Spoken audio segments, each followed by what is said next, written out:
Hello and welcome. हमारा आज का टॉपिक क्रिप्टो करेंसी पर है। आप न्यूज़ में अक्सर ऐसा सुनते रहते होंगे कि क्रिप्टो में इन्वेस्ट करना चाहिए, पैसे बढ़ेंगे, या क्रिप्टो वोलेटाइल है, या आरबीआई समय समय पे वार्न करते रहती है, या फिनेंस मिनिस्टर बजट स्पीच में बोलते रहते हैं कि क्रिप्टो का कोई रेगुलेटर नहीं है, तो इसमें अगर आप पैसे लगा रहे हो और वो पैसा डूब जा रहा है तो कोई आपको बचाने के लिए नहीं आएगा। ठीक है, तो इस तरीके की जो हम लोग वोलेटाइल न्यूज़ आर्टिकल्स पढ़ते रहते हैं, इसे हम लोग आज डिकोड करने की कोशिश करेंगे। ठीक है, तो लेट्स स्टार्ट। सबसे पहले हम लोग ये सीखेंगे कि होता क्या है crypto currency, what is this. ठीक है, और ये आम करेंसी जो जिसपे गांधी जी बने रहते हैं, 10 रुपए का नोट, 20 रुपए का नोट, या डॉलर्स या यूरो या येन, जो दूसरी कंट्री की करेंसी होती है, वहां से ये कहाँ पे अलग है। ठीक है, how is it different from other currencies. इसके बाद हम लोग ये भी सीखेंगे कि डिजिटल मनी और डिजिटल करेंसी में क्या डिफरेंस होता है। जैसे कि क्रिप्टो एक डिजिटल करेंसी है, ठीक है, ये डिजिटल मनी नहीं है। बेसिकली डिजिटल मनी जो हम और आप करेंसीज के फॉर्म में यूज करते हैं, इसी का डिजिटाइज्ड फॉर्म ही डिजिटल मनी कहलाएगा, बट इसे हम लोग थोड़ा और डिटेल में देखेंगे। ओके, इसके अलावा अगर आपके पास क्रिप्टो करेंसी है, ठीक है, तो इससे आप क्या खरीद सकते हो, कहाँ बेच सकते हो, ये सब भी हम लोग जानने की कोशिश करेंगे कि आप इससे क्या खरीद सकते हो या कहाँ पे इसे बेच सकते हो। ठीक है, और एरियाज ऑफ कंसर्न क्या क्या है, कहाँ कहाँ पे हम लोग इस बात से हम लोग को वार्निंग ले लेनी चाहिए, या अगर आरबीआई कुछ बोलता है क्रिप्टो से रिलेटेड तो हमें कॉशियस कहाँ रहने की जरूरत है, इसे भी हम लोग समझेंगे। ओके, सबसे पहले तो हम लोग ये जानना चाह रहे हैं एज वी डिस्कस्ड कि क्रिप्टो करेंसी और नॉर्मल करेंसी में क्या डिफरेंस होता है। उससे पहले हम लोग ये जान लेते हैं कि क्रिप्टो करेंसी होता क्या है। जब ये टर्म आप देखते हो क्रिप्टो, इसका मतलब कि ये कुछ ऐसा है जो कि कोडेड है, एनकोडेड है। जैसे कि आपने अगर रीजनिंग वगैरह के सवाल बनाए होंगे तो कहीं पे ए की जगह 1 लिखा है, बी की जगह 2 लिखा है, सी की जगह 3 लिखा है, तो अगर मान लीजिए 3 2 1 लिखा है तो इसका क्या मतलब हुआ। ठीक है, या मैंगो लिखा हुआ है तो इसको आप न्यूमेरल्स में कैसे रिप्रेजेंट करोगे। इस तरीके का जो एनकोडिंग होगा ना, इस तरीके के एनकोडिंग को हम लोग बोलते हैं crypto. It is not related to currency, ये एक इंग्लिश टर्म है जिसका सिर्फ इतना मतलब होता है कि इट इज एनकोडेड। ओके, जब हम लोग एनकोडेड करेंसी बोलते हैं, क्योंकि इसके आगे करेंसी लगा हुआ है, तो ये वैसा पैसा है जो कि एनकोडेड है। ठीक है, और आप उस जो भी कोड लिखा हुआ है उसे डीकोड कर लोगे तो आप वो पैसे कमा लोगे। और यही तरीका होता है क्रिप्टो करेंसी को कमाने का, मतलब इनिशियल स्टेज में, कि जैसे एक प्रोग्राम आपके पास रहेगा, एक पजल रहता है बेसिकली सॉल्व करने के लिए, और उस पजल को जब हम लोग सॉल्व करते हैं तो वहां से पैसे जनरेट होते हैं, और उस पैसे को हम लोग बोलते हैं क्रिप्टो करेंसी। क्यों? क्योंकि वो एक पजल था, जैसे A1 B2 C3 ऐसे करके मैंगो का रिप्रेजेंटेशन, या 143 का रिप्रेजेंटेशन, या 486 का रिप्रेजेंटेशन, जो भी एनकोडेड फॉर्म था, उसे अगर आप डीकोड कर लोगे, उस पजल को अगर आप सॉल्व कर लोगे तो वहां से एक करेंसी जनरेट होगी, इसे हम लोग बोलेंगे क्रिप्टो करेंसी। ठीक है, अब हम लोग ये समझने की कोशिश करते हैं कि क्रिप्टो करेंसी नॉर्मल करेंसी से कहां अलग हो जाती है। ओके, जो करेंसी हम लोग डेली यूज में देखते हैं, 10 रुपए की, 20 रुपए की, 2000 रुपए की, या 500 रुपए की, यहां से क्रिप्टो करेंसी कहां अलग हो जाती है। सो सबसे पहला डिफरेंस ये आता है कि आप क्रिप्टो करेंसी को छू नहीं सकते हो। जैसे कि आप 10 रुपए का नोट को टच करके, फील करके एक्सपीरियंस कर सकते हो, राइट। आप उस 20 रुपए का नोट को अपने वॉलेट में डाल सकते हो, राइट। ऐसा कुछ आप क्रिप्टो करेंसी को फिजिकली नहीं टच कर सकते हो। So you can not touch physically a crypto currency, लेकिन दूसरे करेंसीज को ऑफकोर्स हम लोग छू सकते हैं। ठीक है, second, and this is the most important thing, इसी की वजह से क्रिप्टो करेंसी बहुत ज्यादा डेंजरस है, क्योंकि इसका कोई रेगुलेटर नहीं है। रेगुलेटर कौन होता है किसी भी करेंसी का? जैसे इंडिया में हमारी करेंसी दैट इज रूपी, इसका regulator is RBI, reserve bank of India. Reserve bank of India का क्या काम है कि वो ये चेक करेगी, ठीक है, ये करेंसी मेरे कंट्री में आया, ठीक है, इस करेंसी ने कितने पैसे जनरेट किए, या ऐसा नहीं हो कि कोई बाहर का करेंसी आया और मेरी करेंसी को डीवैल्यू करके चला गया। ठीक है, तो मेरी करेंसी हमेशा स्टेबल रहे, जैसे अगर आज मेरी करेंसी का वैल्यू जैसे 60 रुपए $1 के बराबर है, हाइपोथेटिकली स्पीकिंग, कि अगर आज इसका वैल्यू 60 रुपए $1 के बराबर है, तो ये लंबे दिनों तक इधर 60 रुपए $1 ही रहे या फिर स्ट्रांग होती चली जाए। ठीक है, तो आरबीआई का क्या काम है कि ये चेक करे कि करेंसी किसी बाहर की करेंसी से इन्फ्लुएंस्ड नहीं हो रही हो या स्टेबल है। ठीक है, मार्केट में इन्फ्लेशन नहीं हो रहा है। ये सब थोड़े इकोनॉमिक टर्म्स है, इसे हम लोग आगे चल करके डिकोड करेंगे, बट इतना ये समझ लीजिए कि एक क्लास का जैसे मॉनिटर होता है या टीचर होता है, वैसे ही हमारी कंट्री में कितने सारे रुपीज चल रहे हैं, 10 रुपए के, 20 रुपए के, 500 रुपए के, 2000 रुपए के, इसका सबका वो मॉनिटर है या वो क्लास टीचर है आरबीआई। ठीक है, लेकिन इस तरीके का कोई रेगुलेटर क्रिप्टो करेंसी के पास नहीं है।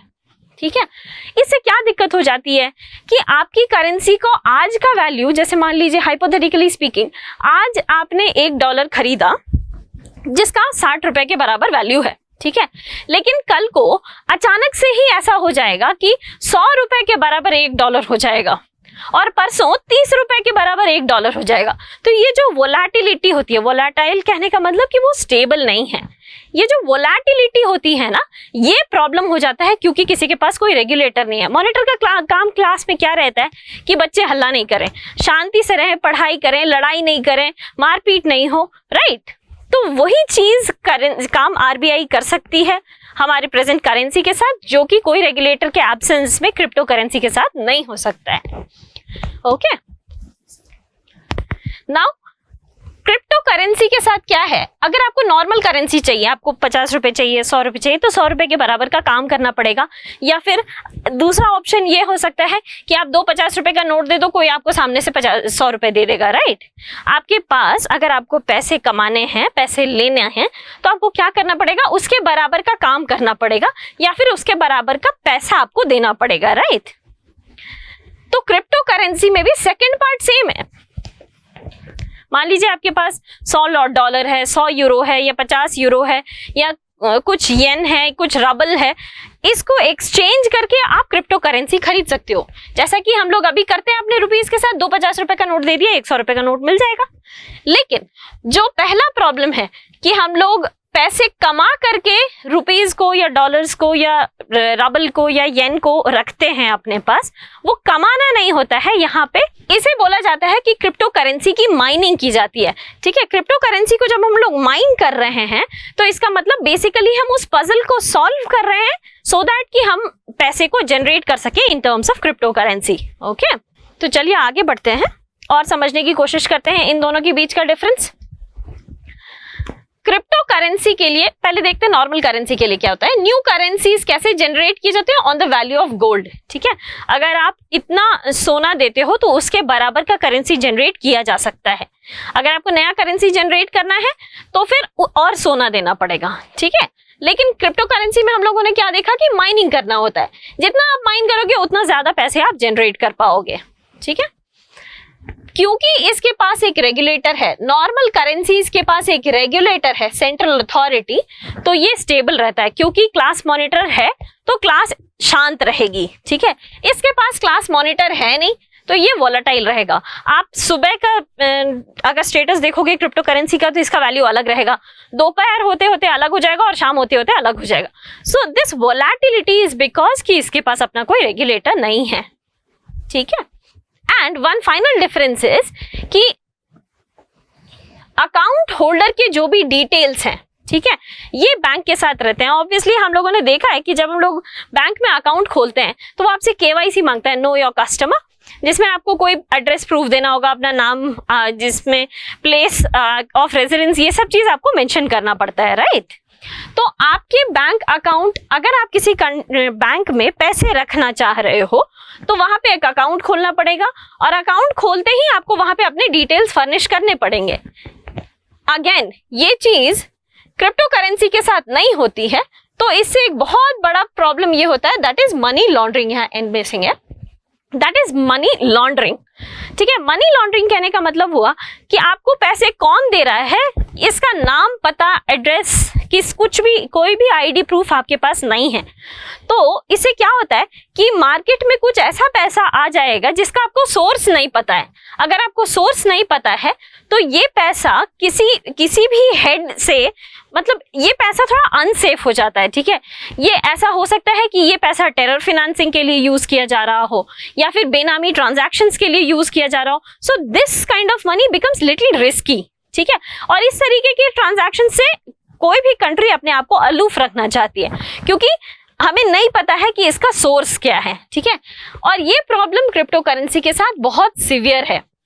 अगर कोई भी इंसान क्रिप्टो करेंसी खरीदता या बेचता है तो उसके बारे में कोई डिटेल नहीं है। There is just an ID number जिससे आप उस इंसान को रिकॉग्नाइज करते हो। अगेन वो आईडी के पीछे का इंसान कौन है, वो इंसान बदल गया है, that does not matter in buying and selling of crypto currencies. इसलिए ये प्रॉब्लम बड़ा हो जाता है, ठीक है। अब आते हैं ये डिफरेंस समझने के लिए कि what is the difference between digital money and digital currency. Digital money वो पैसा होता है जो आप यूजुअली देखे होंगे कि पेटीएम में कुछ पैसे, पहले पेटीएम में कुछ पैसे हम लोग डालते थे और फिर वहां से यूज करते थे। अभी क्या होता है कि गूगल पे में गए, वो आपके बैंक अकाउंट से सीधा उसके बैंक अकाउंट में पैसे ट्रांसफर कर देता है। लेकिन पहले कैसा होता था कि अकाउंट से पैसे निकले और उस ऐप के वॉलेट में चला गया, दिस इज योर अकाउंट, और ये उस ऐप के वॉलेट में चला गया। फिर आपने ट्रांजैक्शन किया तो जहां भी, जैसे मान लिया आप गन्ने का जूस पी रहे हो, चाय पी रहे हो, सामान खरीद रहे हो, तो उसके वॉलेट में ये जाएगा, लेट्स से पेटीएम के वॉलेट में जाएगा और यहां से फिर वो अपने अकाउंट में ट्रांसफर करेगा, ठीक है। अब ये इस दोनों चैनल को बाईपास कर दिया गया है और अब directly account to account transfer होने लगा है, ठीक है। तो डिजिटल मनी किसे बोलते हैं? वो पैसा जो हम लोग इधर पेटीएम वॉलेट में रखते हैं या इवन अकाउंट में रखते हैं, इट इज नॉर्मल करेंसी। अगर मान लीजिए आप वो पैसे निकाल करके किसी को देना चाहोगे तो वो नॉर्मल करेंसी ही रहेगा, ठीक है। दैट इज डिजिटल मनी, जो कि देखा हम लोगों ने, that is not digital currency, ठीक है। एंड ऑब्वियसली क्योंकि ये नॉर्मल करेंसी है जो कि बैक्ड बाय रेगुलेटर है, तो हमेशा स्टेबल रहेगा, ओके। अब आते हैं कि आप इसे खरीद क्या सकते हो क्रिप्टो करेंसी से।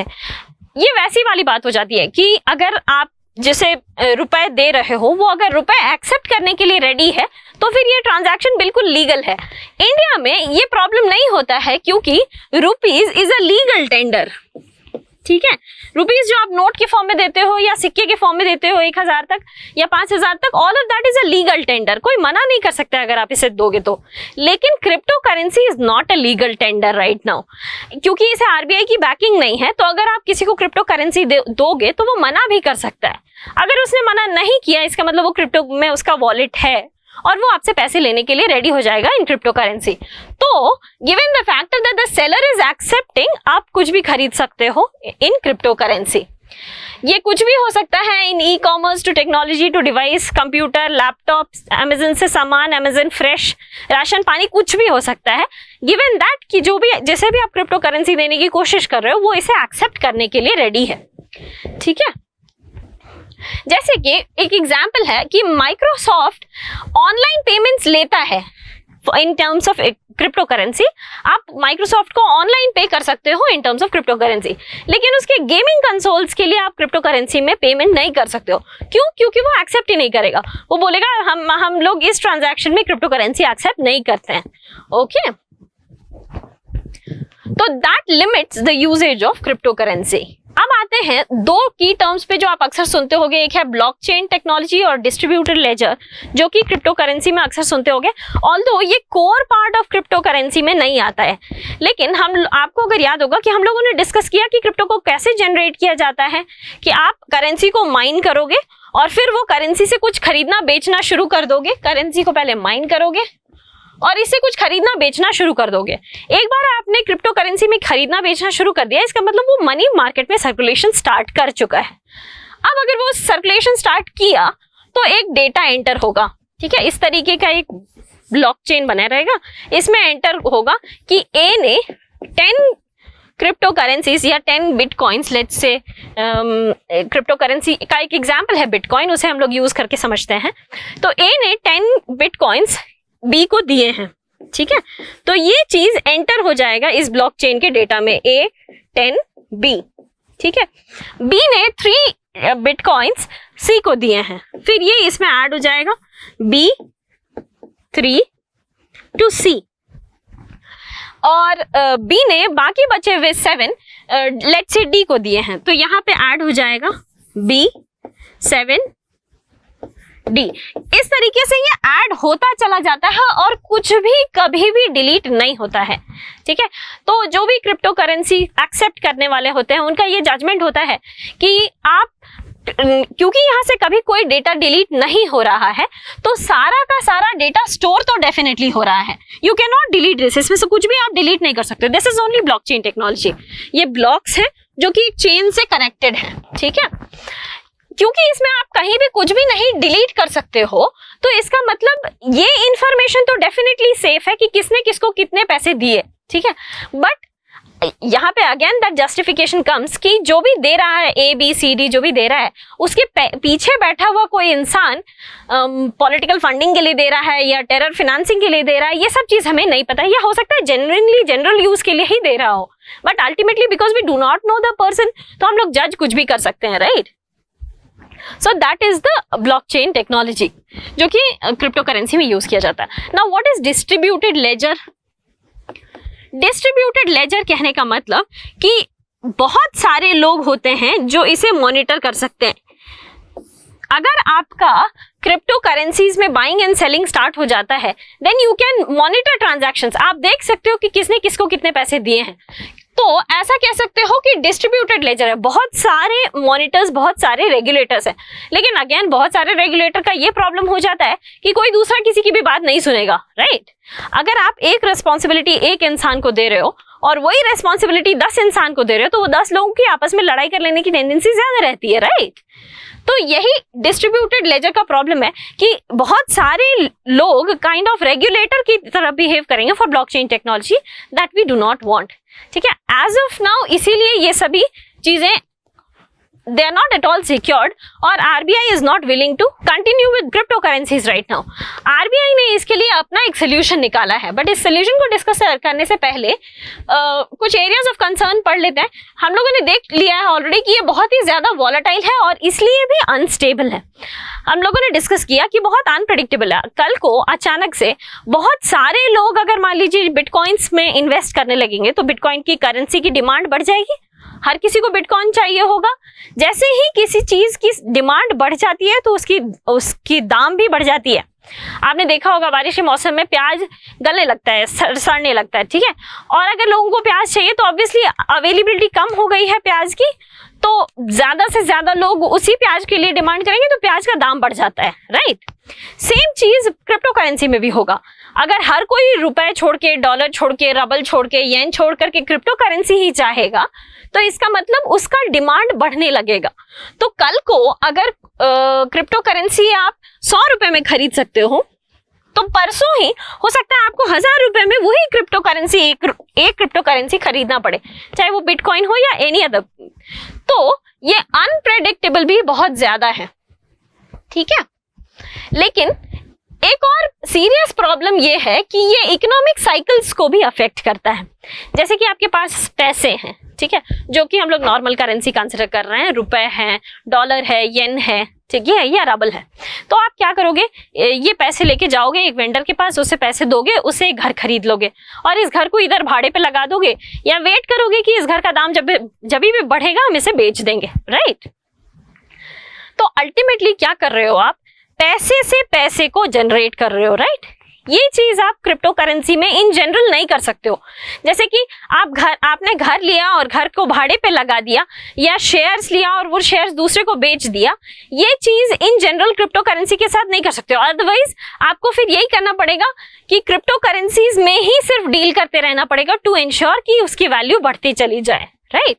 So it does not generate cash flow. Also, it is not backing any tangible asset. हम लोगों ने देखा कि आपको रुपीस के साथ कैसे पैसे जनरेट करने होते हैं कि आपको गोल्ड, जितने पैसे नए पैसे जनरेट करने हैं उतने वैल्यू का गोल्ड दे दो, उतना ज्यादा नया पैसा जनरेट होगा, राइट। तो it is backed by a tangible asset, ठीक है। आपने देखा होगा कि रुपीस के करेंसी, इंडियन करेंसी के इस पे लिखा रहता है आरबीआई गवर्नर का सिग्नेचर के साथ कि मैं धारक को इतने पैसे की मूल जो भी सामान है उसे वापस अदा करने का वादा करता हूँ, राइट। तो इसका मतलब किसी भी दुकान पर अगर आप 10 रुपए दोगे तो उसके बराबर का सामान आपको मिलेगा, right. And all of this is backed by, क्योंकि वहां पे गोल्ड जनरेट हुआ, वहां पे गोल्ड दिया गया था, उसके एवज में कुछ करेंसी प्रिंट हुआ था। So all of this is backed by a tangible asset, but that is not the case with the crypto currency, ठीक है। And all in all it hampers the investment pattern. कैसे कि हम लोगों की general practice क्या रहती है कि अगर हमारे पास लेट्स से कंपनी से बोनस मिला, ठीक है, 3 लाख रुपए 4 लाख रुपए, ठीक है, तो 3-4 लाख रुपए हम लोग क्या करते हैं, उसका एफडी करा देते हैं। एफडी बढ़ करके ज्यादा अमाउंट होगा। जनरल इंडिया में इन्वेस्टमेंट पैटर्न इसी तरीके का चलता है, एफडी करा देते हैं, आरडी करा देते हैं, या वो पैसे से सोना खरीद लेते हैं, वो सोने का दाम बढ़ जाता है या एफडी से रिटर्न्स आ जाते हैं और वो पैसे हम लोग वापस निकाल लेते हैं। That is the investment pattern. लेकिन बिटकॉइंस में क्या है कि अगर आप बिटकॉइंस खरीदते हो तो उसे खरीद करके होल्ड कर लेना होता है। इन जनरल इन्वेस्टमेंट पैटर्न उसका इसी तरीके से चलता ही है कि आपने बिटकॉइंस खरीदा आज और उसे होल्ड कर लो, डू नॉट सेल इट, ठीक है। आप बिटकॉइन के इन्वेस्टर्स से पूछोगे तो वो लोग सालों तक वेट कर रहे हैं, अभी भी 5-10 साल 15 साल 20 साल तक वेट करेंगे कि जब बिटकॉइन का वैल्यू बहुत ज्यादा बढ़ जाएगा तब हम लोग उसे बेच देंगे। आपको ये प्रॉब्लम दिखाई दे रहा होगा कि इकोनॉमिक साइकिल में खरीद बिक्री होती रहनी चाहिए।